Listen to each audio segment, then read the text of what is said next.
자, 이번에는 허용오차에 대한 얘기를 다뤄보죠. 수준 측량에서 허용오차. 여러분 오차 들어오면 머리가 아프지만 또 기분이 좋아요. 왜? 오차는 거의 마지막에 나오기 때문이에요.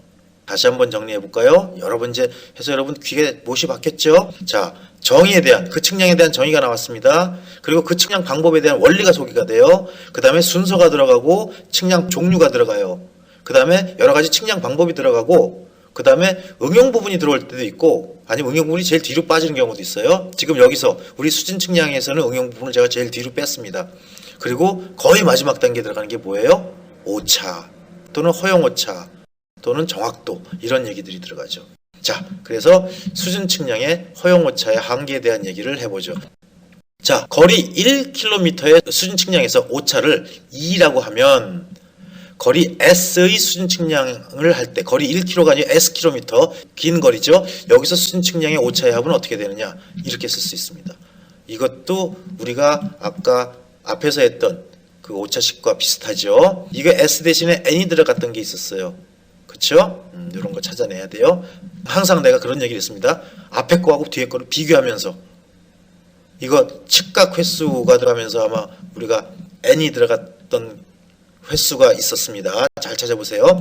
그래서 이 평균 제곱근 오차죠. 자, 부정 오차, 플러스 마이너스가 다 붙은 거 보니까 2 곱하기 루트의 S.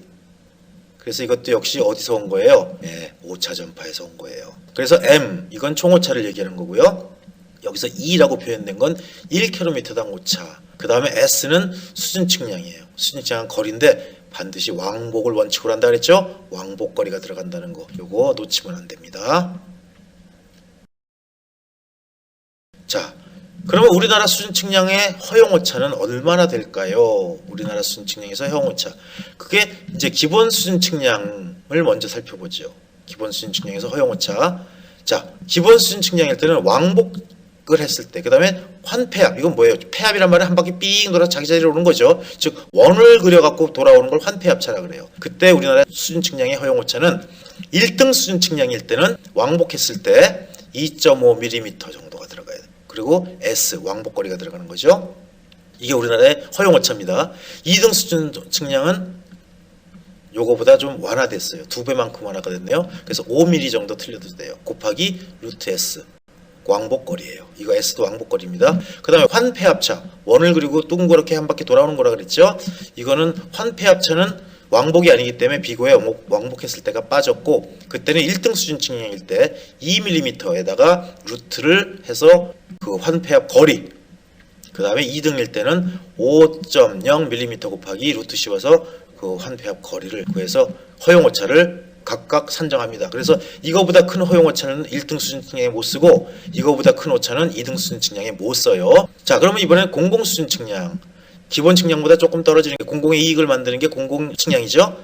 기억나요? 옛날에 했던 거? 우리나라 측량을 기본 측량, 공공 측량, 일반 측량으로 구분한다 그랬어요. 그런 내용들도 비교해서 잘 알아두세요. 공공 수준 측량에서의 허용오차는 어떻게 되느냐? 자, 일단 1등, 2등, 3등, 4등까지가 있네요. 그리고 왕복차예요. 왕복했을 때 2.5, 5, 10, 20. 요거는 아주 얘기 쉽죠?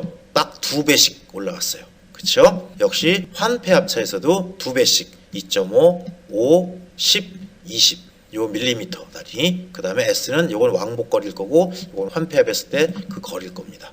자, 요것도 수치가 어렵지 않으니까 기억해 두세요. 요런 것들은 여러분 나중에 기술사 시험이라든지, 그 다음에 그 국가 행정고시 기술직 이럴 때 쭉, 물론 이제 거기에 일반 측량의 얘기는 잘 안 나오지만 그래도 혹시라도 나오면 요런 것까지 언급이 돼야 돼요. 그래서 완전히 오차까지 들어가야 논술이 정리가 되는 겁니다. 자, 이번에는 직접 수준 측량에서의 오차 조정하는 방법을 볼까요? 자, 이번엔 동일 기시점의 왕복 관측이에요. 동일 기시점의 왕복 관측. 즉, 이 점, 벤치마크 점에서부터 A, B, C, D, E, F, G가 없네요. 그래서 1점, 2점, 3점 찍고, 4점, 5점 찍고, 6점, 자기점, 본점으로 벤치마크로 돌아온 거. 이렇게 환폐합을 해서 돌아왔을 경우. 이거는 어떤 거예요? 자, 1번 벤치마크에서 B점까지 갔다가 깡총 갔다가 돌아오는 왕복 측량이에요. 자, 이럴 때 각 측점의 조정량, 이거 어디서 했던 거죠? 예, 여러 번 나왔어요. 다각 측량에서부터 나와요. 이거 각 측점의 조정량은 노선 거리의 합 노선 거리의 합, 즉 전체 길이분의 오차. 이게 뭔데? 정확도네요. 전체 거리분의 오차. 폐합 오차죠? 이 폐합 오차에다가 조정할 직선 첫 선부터 조정할 선까지 추가 거리를 다 곱해주면 각각의 조정량이 나와요. 이거 지금 처음 나오는 거 아니에요? 이거 보고 놀라면 안 돼요. 자, 그래서 각 측점의 최악값은 어떻게 구해요? 관측값에다가 조정량을 더하거나 빼서 그 최악값이 관측값보다 클 때는 더해서 구하고 최악값이 관측값보다 적을 때는 조정량을 빼서 이런 식으로 이 조정량을 찾아서 구합니다. 이거 역시 앞에 여러 번 나왔던 거 꼭 기억해요. 정확도의 개념입니다. 노선 거리의 총 합분의 오차. 즉 여기 폐합 오차라고 한다면 우리가 이걸 뭐라 그랬어요? 폐합비 또는 폐비라고 설명했던 부분이 바로 이 부분이에요. 자, 이번에는 두 점 간의 직접 수준, 아까는 한 점 동일점으로 돌아오거나 왕복 측량했지만 이번엔 두 점 간의 직접 수준 측량에서의 오차 조정하는 방법에 대해서 얘기해 볼게요. 자, 먼저 동일 조건으로 두 점 간을 왕복했다면 동일 조건이에요. 그러면 이건 경중률을 고려하지 않고 바로 산술 평균식으로 최악값을 산정해도 좋습니다. 단순 평균이에요. 하지만 두 점 간의 거리를 두 개 이상의 다른 노선이에요. 이번엔 길이가 틀려요. 그럴 때 경중률을 고려해야 되죠. 즉 이런 경우에요. 이 BM1에서부터 S1을 따라서 1로 갔고 H를 구했고 또 이 BM2에서부터 1로 가서 구했고 또 BM3에서부터 S3를 통해서 이 H3를 구한 거예요. 그럼 원래 H1, H2가 다 같은 점이 돼야 되지요. 왜? 이 높이는 일정하니까. 근데 여기서 1로 간 점과 여기서 1로 간 점과 여기서 1로 간 점은 높이가 조금씩 다 틀려요. 오차가 발생한다는 얘기예요. 이거 무슨 말인지 이해 가시겠어요? 자, 여기서부터 수준 측량을 해서 어느 아는 점이에요. 그럼 1로 높이를 끌고 왔어요. 다각 측량도 마찬가지고 x, y를 구할 때 그랬듯이 높이를 여기서부터 이렇게 끌고 와서 구한 거예요. 그걸 h1이라고 구한 겁니다. 또 알고 있는 점 BM2에서 높이를 구했어요. 1로 왔죠.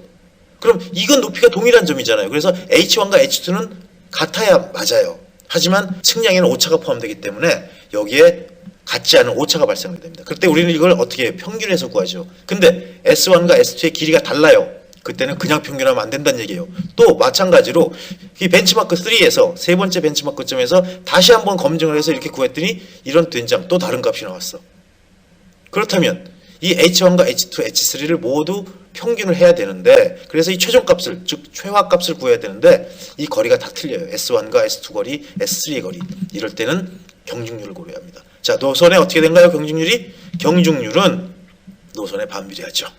그렇죠? 노선에 반비례합니다. 즉 길이가 길으면 길수록 부정확하다는 얘기예요. 길이가 짧으면 짧을수록 정확하다는 얘기고 그럴 때 이 경중률이 구해지면 우리가 최악값 어떻게 구하죠? P1, P2, P3 즉 경중률의 합 그리고 첫 번째 경중률의 첫 번째 관측값 두 번째 경중률의 두 번째 관측값 세 번째 경중률의 세 번째 관측값을 더해서 분자로 나와서 요거를 계산해야만 우리가 올바른 최화값, 즉 평균값을 구할 수 있다는 얘기입니다. 그때 우리가 평균 제곱근 오차는 어떻게 구해요? 경중률이 이거라면 경중률을 고려한 평균 제곱근 오차는 요 공식에 의해서 구할 수가 있는 거죠. 예, 경중률 다시 한번 점검해 둘 필요가 있어요. 우리 끝까지 따라다닙니다. 경중률은.